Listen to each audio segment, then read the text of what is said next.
DraftKings Best Ball. This is Chargers and Broncos team breakdown. Episode 12. Let's get to it.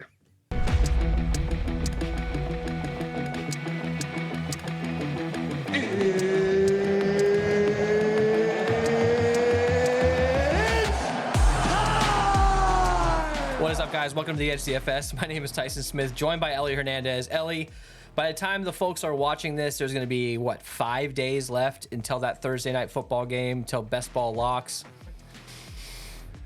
Man, we're getting close. We've been doing this for months now. I'm pretty excited we're right there, man. Only a couple shows left. We're doing Chargers and Broncos. If it's your first time joining us on these type of shows, we're breaking down all 32 teams based off of their Week 17 matchup, just because that's how our minds are working, like, forever now, or at least until next year. These teams are always like together in my head. I can't get them out of my head at this point. I feel it. All right, so let's talk a little bit about these teams overall. The Broncos, disappointing season last year. They brought in Sean Payton. There's been some controversy. I don't know if he's trying to motivate his guys or what's going on. You got Russell Wilson had a terrible year last year. I think just by default, you have to assume that Russell Wilson's going to have a better year this year. Second year away from Seattle. Now he has a real head coach. I think that the Broncos have a chance to be like a surprise playoff team. Thoughts on that? And then we'll talk briefly about the Chargers. I like the Broncos a lot. I was really shocked how much they struggled last year. At one point, I empathized with them so much just because of the struggles that Arizona fans have to endure with all their sports. But just hearing the crowd count down the game clock, was bad. Or the play clock, man, it was miserable. Bad. Like, how do you not manage those types of situations? So I am excited to see them put it together. I'm a fan of. Some of the guys here, I don't even like the Broncos, man, but there's some of the players that I'm just a fan of, and I want to see them have some opportunities to succeed. And we know that the AFC West is just a fucking tough division, so hopefully they can all maintain competitive edge against the Chiefs. So Chargers, Justin Herbert, I think he's in like a potential MVP spot here. Kellen Moore now is their offensive coordinator. They got Quentin Johnston. There's like a lot to love about the Chargers. Now, obviously, Eckler had some contractual issues earlier in the offseason, but I think that, we're well past that. Any of these running backs that have issues, they just need to play well this year and deal with it next year. So the Chargers are huge, they're very high on my list. And to be honest, the Broncos, I've been getting to a lot of Russell Wilson. These guys are a lot cheaper. And look, we'll get to this in the injuries, but the Broncos do not have a lot of pass catchers right now. So it's obviously we're going to have to figure out where that volume is going to go. Let's actually talk about injuries here. Yeah, just pain. It was pain everywhere. So mostly all Denver to talk about. Javonte Williams coming off of an ACL injury. He should actually play week 1. I don't know how much he's going to play. But I'm not scared of drafting Javonte Williams anymore at this point. His ADP is up 20 points from July or from June, probably way higher from the start of Best Ball in May. So Javonte should be fine. I don't know how much that affects P. Ryan. Maybe P. Ryan still gets maybe this is a 50-50 split. I just don't know what to expect until Javonte gets that game speed back. Who knows? As of right now, we've got Tim Patrick obviously out for the season. KJ Hamler has that heart issue. He's been released I think there was rumors of bringing him back or something, but he's out for the season. It doesn't matter. And then we got Jerry Jeudy with the hamstring injury. Now, he's supposed to be out. This is like a 4 to 6 week injury on paper, but they didn't put him on the IR. They didn't put him on PUP. What are your thoughts on Jeudy here, man? They didn't go out and sign anybody else. They even cut Marquez Callaway, and Marquez Callaway immediately ended up on the Raiders practice squad. So they've only got really 4 bodies that are healthy to start the season, and that's actually up for debate because if Jeudy is not playing week 1, they got 3 dudes that can play wide receiver. So what the hell's going on here? It's really interesting. I think there's a lot of other implications it has beyond just the Judy injury, but since we're on injuries, let's talk about that. I think if they were really concerned that that hamstring was worse than it was, they would have put him on pup. Obviously, we talked about IR on the other show, but if you put him on IR before the cuts happen, then they're out for the year.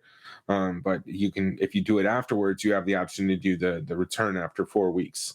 So, they had that option, they didn't do it. So to me, it just sounds like they're comfortable with where Jerry Judy's at, and there's potential that he might be able to come early. Now, I don't have any corroborating sources on that. He's just thinking, probably reading too much into it. And who knows? This is today's September 1st, so there's still time for teams to make moves. I would expect that once the season starts, though, you're not going to see much until the trade deadline. But no, right now they really only have three bodies, unless Jerry Judy is a little bit better than what we're led to believe. I mean, you'd have to guess that Judy's going to miss the first 2 weeks, or at least the first week. Like, I don't like. Yeah. There's no reason to risk the entire season for your number one wide receiver, just by bringing him back too early. You probably have to assume he's going to miss 2 weeks. That's not really. I mean, his ADP has cratered quite a bit, but it's not like this isn't like Jonathan Taylor status. This isn't even like that big of a deal, but it did drop 20 spots. Like, don't get me wrong. But I'm still drafting him because he's going in 69, 70 range. By the time the season starts, he might be in the 80s. And I think that it's probably a pretty good option to get him that late. Anybody else you're seeing injury wise here? There's not really anybody on the Chargers that I'm seeing skill position wise. Have you noticed anything with them? Nothing for the Chargers. All right, so narrative, like we kind of already talked about this. To me, the Broncos, their skill position, the narratives on this is just strange because I don't understand who's going to catch the ball for these guys if Judy's out for a few weeks. Dulcich, to me, is the biggest question mark. You're talking about a guy who, on paper, could be like a top 10 tight end fantasy-wise. Based on the preseason, maybe not. He's dropped quite a bit. He was going in the 140 range, and now he's almost at 170 now. So Dulcich to me is like he's my highest owned tight end, unfortunately. But I'm doubling down. I'm just going to keep drafting him because there's no injury issues, and on paper, Troutman is not going to catch more balls than Dulcich. There's just no way. He's the starting guy now. But Dulcich, maybe he's utilized more as like a receiver hybrid slot guy because they don't have any pass catchers. What are your thoughts on Dulcich here? We know Sean Payton loves his joker role, offensive players. So I think that's what Greg Dulcich represents, and it's really easy to read into Adam Troutman. I read somewhere that sometimes even in the preseason coaches like to play blocking tight ends just so that they don't have to watch their backup quarterbacks get destroyed for 4 quarters, right? Yeah. So let's take it for a grain of salt there. And also, again, there's 3 tight ends or 3 wide receivers that are healthy. If Jerry Judy would play for whatever week 1, then you have 4. You still need somebody else out there. So maybe they're going to be running 2 tight end sets with Troutman and Dulcich out there pretty consistently. They don't necessarily have that many other options, right? Is Samaje Perine going to play a wide receiver? Maybe Javonte Williams gets involved in the pass game. So those are all possible options. But I mean, I like Greg Dulcich before we got the Adam Troutman news, and now he's dropped to 170, 180. Yeah. So now he's cheaper, right? So either I bail on him or I kind of balance out my average ADP, I guess. So I'm still riding him. I don't mind it if he averages 5 to 7 points a game at 170 ADP. He's not going to be the death of me. And also Albert O was released too, so Right. they're not going to get rid of Albert O as a guy that they drafted. I know it's not a Sean Payton guy, but Dulcich to me is fine. I think people are overreacting. Yeah. We'll see. We'll see how it goes. Let's get into this breakdown. Break it down. All right, so Austin Eckler going in the top 7-ish. He's moved up about 0.3 over the summer. He's kind of always been in that 7 range. Keenan Allen going at pick 31. He did move up quite a bit. It was usually it was him and Mike Williams in that 40 range. For whatever reason, Keenan Allen has separated. I think maybe it has to do with some of these running backs falling.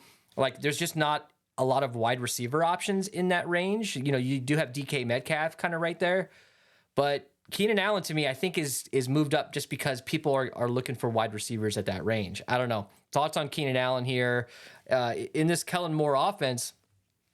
In theory, he's playing the CeeDee Lamb role.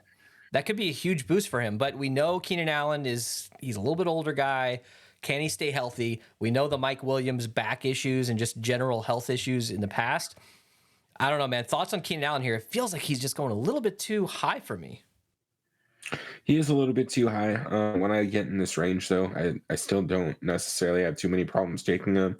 I'm fairly balanced to kind of just my exposure overall to the Chargers. I want more, but it really kind of is hard to justify some of the prices that you're paying on guys that um, have injury potential, right? All three of these top three picks have injury potential, and I know a lot of other teams do, and I don't want to overstate it too much, but some of the other guys around them, like they're younger, right? And we're not necessarily worried about injuries. We're worried about can they continue to be superstars, right? Austin Eckler's getting older, and he has injuries. Keenan Allen, Mike Williams, both the same thing. Now, that's probably another reason why I have 25% Quentin Johnson is because I think he covers for a lot of those injuries, right? Imagine if each one of those guys is out 2 games, 2 separate games, right? Quentin Johnson could be the direct beneficiary of like a lot of that usage, including Austin Eckler being out. So, anyways, look, man, Kellen Moore is going to make this offense ball out. So I do think you need to have a little bit of exposure to probably stacks. You can get Justin Herbert, Austin Eckler, and then Quentin Johnson if you want, or Herbert and both wide receivers. I think you should have a little bit if you're doing a bunch of entries into like the Millie Maker, but I don't know if you need to be too crazy. I think I prefer just getting one-offs and really just running it back. Like getting Keenan Allen and Cortland Sutton is just it's a good way to build a regular fantasy team. Mike Williams and Samaje Perine, that's not terrible to me. So I that's kind of where I'm at with this game in general. Yeah, I mean Austin Eckler to me has a ton of incentive to come out and crush this year. We know what to expect from him. If he stays healthy, he's going to get 100 targets, maybe even 100 receptions. And on DraftKings, that's so much more valuable. Getting that one PPR, that's huge. And Keenan Allen is a guy that could absolutely come out and crush. And I'm still getting to him in this range. I'm not just completely avoiding him, especially if he falls a couple picks past. I'm still going to get him. But to me, look, Justin Herbert is one of these quarterbacks. He's going around the 50 range. He hasn't really moved much. He's moved up a little bit. I love Justin Herbert. I think he's one of my top owned quarterbacks. He's going in a range that, maybe you're not looking for a quarterback here. But if I'm getting Austin Eckler, I try to then go and grab at least Keenan Allen. Because here's the problem is Mike Williams is so close to Justin Herbert. You're probably not going to be able to get both of those guys now. You used to be able to. But it's impossible, in my opinion, it's impossible unless you're reaching to get Keenan Allen, Mike Williams, and Justin Herbert. Okay, impossible is probably a strong word, but I rarely get to it. But when I'm getting Eckler, I'm usually trying to get Justin Herbert along with him. It's very easy to stack these teams. Like Denver, you got a lot of guys from Denver who are going in these later rounds that are solid dudes. I mean, you see Jerry Jeudy going obviously 27 picks later than he was earlier. And a lot of that has happened in the last, 2 weeks. But I'm still getting to Jerry Jeudy. Javonte Williams, still getting to him. He's actually, look at that. He's moved up 22 spots because we know he's probably going to be ready week 1, week 2, even week 3. He's probably going to be like at 100% as soon as possible. But to me, a guy like Cortland Sutton, I'm surprised he hasn't moved up even more. I'm surprised he's not in the 20 range. In my opinion, I'm surprised he hasn't just replaced Jerry Jeudy's ADP, and maybe by the time we get to lock, he will be way higher. I don't quite know. Let's just talk about this core group here in this, between pick 70 to pick 80 of Jeudy, Williams, and Sutton. Who do you like the most here? I know you love your Alabama boys. So Judy, I'm sure you're still drafting him, but thoughts on Javonte Williams? It's always a nice run back here. You can always grab a guy here as a run back. Yeah, so I have 15% Judy, so I probably got to balance out a little bit more. 7% Javante Williams. I've been getting a little bit more to him recently, and then Cortland Sutton. I've been taking pretty consistently in that range. I've got 10%.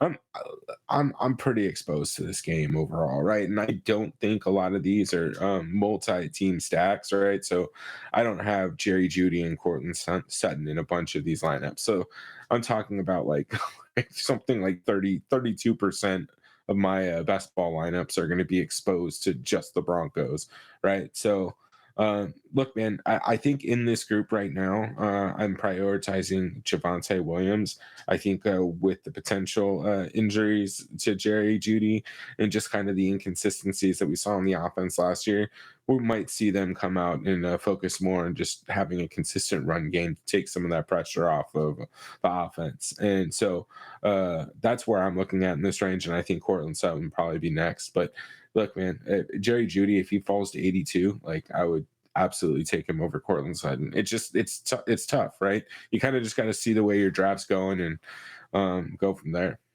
Marvin Mims to me is a huge guy with a ton of upside. Now, early during best ball when we first started in May, he was going way late, and this June ADP at 176, he was going even later than that. I think he was going in the 200s. You have to correct me if I'm wrong, but he was way up there, and I was getting to a ton of him because I was kind of just grabbing a lot of rookies because we just didn't know what to expect from the rookies. As we got into camp, obviously things changed, and Marvin Mims had a pretty good camp. He had a pretty good preseason.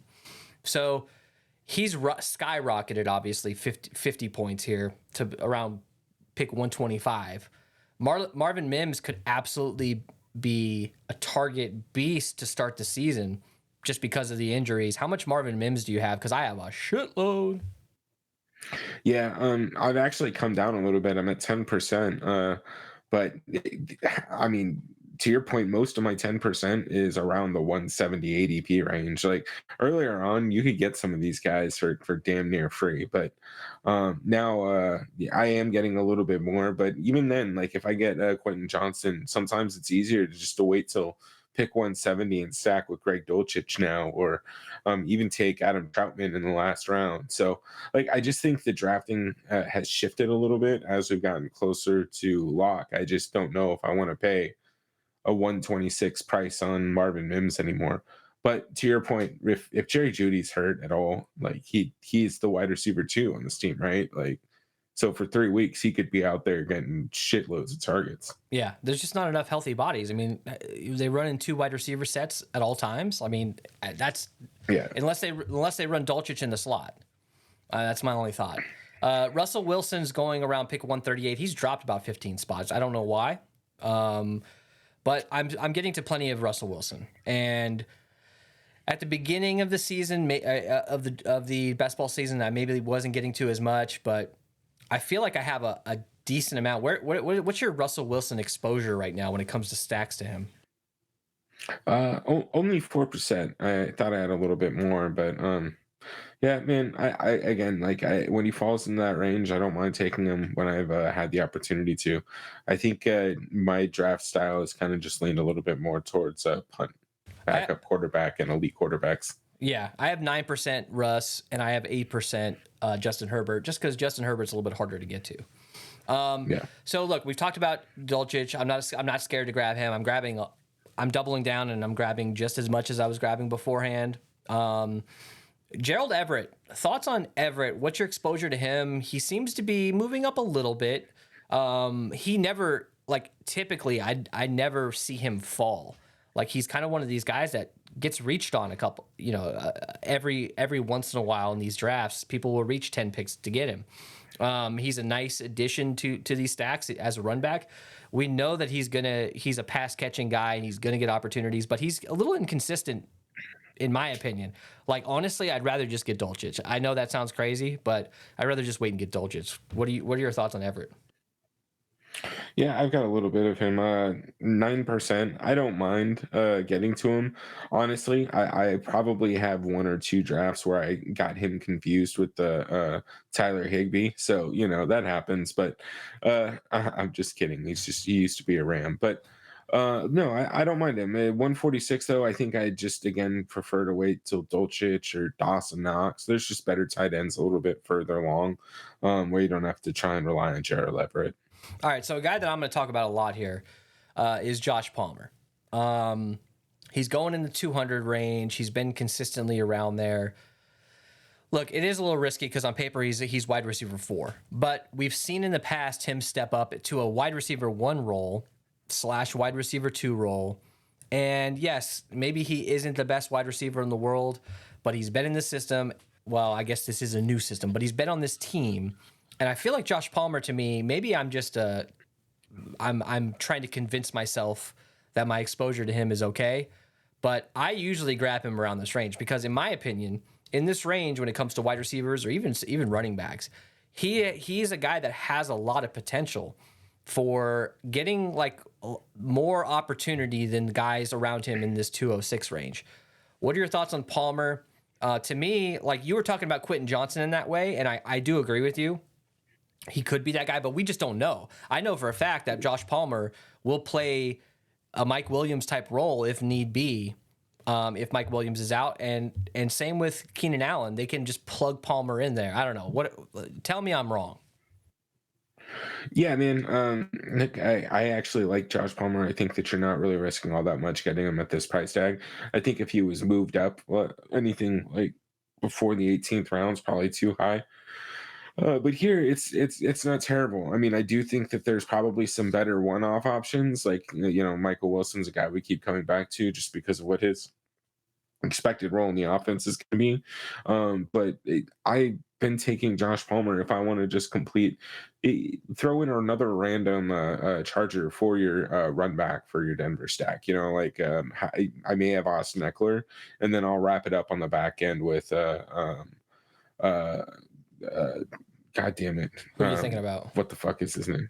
Which guy? Yeah, Josh Palmer. Yeah, and wrap it up on the back end with Josh Palmer. I did a draft right now where I handcuffed Eckler with Joshua Kelly, right? So like these guys are free on the back end. We know that they're going to get some run in the offense, and to your point, even if you don't think he's going to surpass Quentin Johnson, like we do know that if Keenan Allen or Mike Williams gets injured, he will get run in that spot directly. So speaking of Joshua Kelly, he had that big play in the preseason. To me, like I've always just avoided the backup running backs on the Chargers. You've convinced me to probably try to grab a couple more shares of Josh Kelly. We have an aging running back getting a ton of usage. If he did miss a couple games, getting a 18th round dude who could get a couple starts and maybe have a spike week or two could be a great option. Joshua Kelly there. I'm actually gonna make sure I try to grab some shares of him as we get closer. So last guy to talk about here, unless you have somebody else, but Troutman. Are you drafted? I have 0 shares of Troutman. To be honest, I just don't see him as a guy that's we saw him in New Orleans and how he was used. Even if he's a starting guy, I just don't see him getting opportunity to score fantasy points. I think he's just a solid blocking tight end that you can every once in a while target in the red zone. I don't know, man. What are your thoughts on him? Yeah, I do have a little bit of exposure to him, but most of that's just tied into my punt tight end strategy in those lineups, right?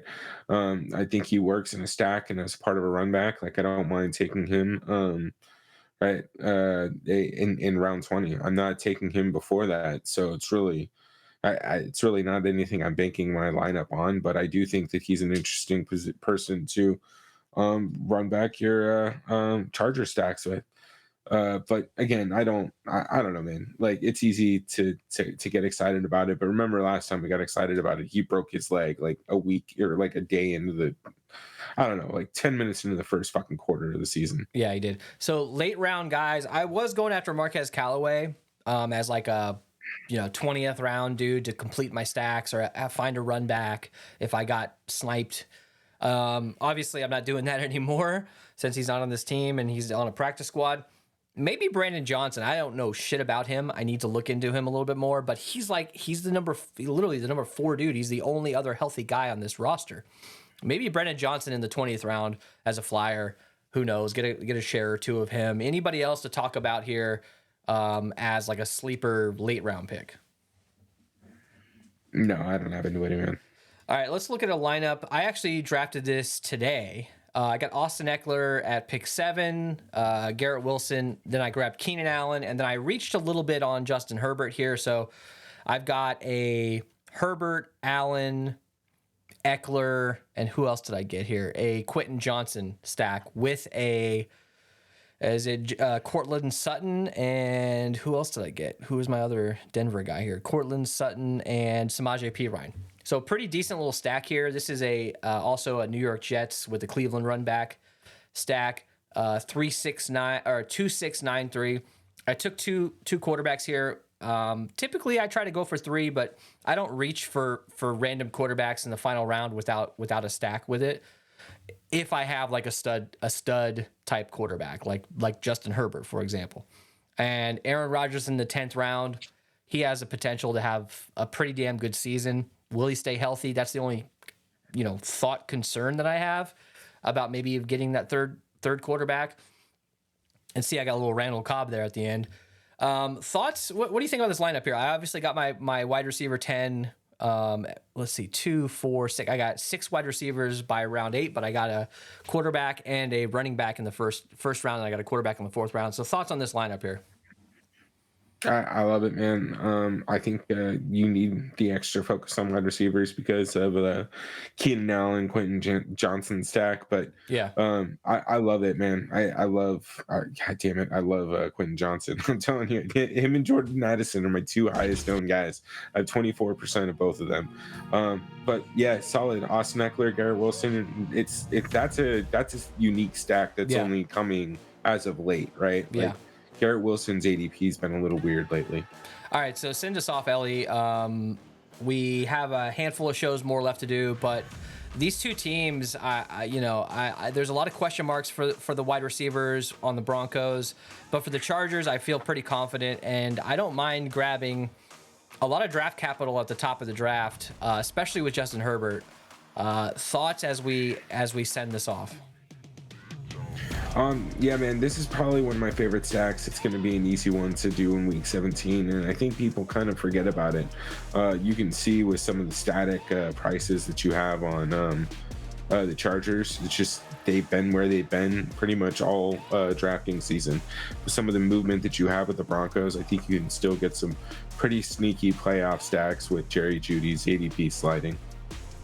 All right, we will see you guys. If you're watching this on Saturday morning, we're going to have another show released Saturday night. All of these shows will be finished by Monday, and then we'll transition into our main slate coverage for the NFL, as well as our showdown slates, 3 showdown slates a week, and a main slate show. Most likely, we're going to try to do that. So hit subscribe, give us a like on this, get us to 10 likes on these best ball videos. We appreciate it. We'll see you later.